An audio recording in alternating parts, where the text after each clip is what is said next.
ঠান্ডায় বৃষ্টিতে আপনার গাড়ি গুড়ি পাইতেছি না, ঠান্ডায় হয়ে যাইতেছে। হ্যাঁ, তারপর আপনার রাস্তাঘাটে চলতে একটু কষ্ট হইতেছে। ও বৃষ্টি শীত আনতে আছে আর কি। এখন কষ্ট এখন তো হয় না, তো যদি এর চেয়ে বেশি নেবে তাহলে কষ্ট হয়ে যাবে।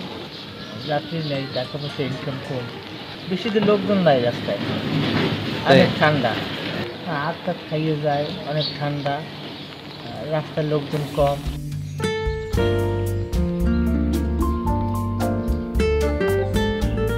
ক্যামেরায় ওয়াও, স্টাইল দেখাও, Xenon X21 পারলে ঠেকাও।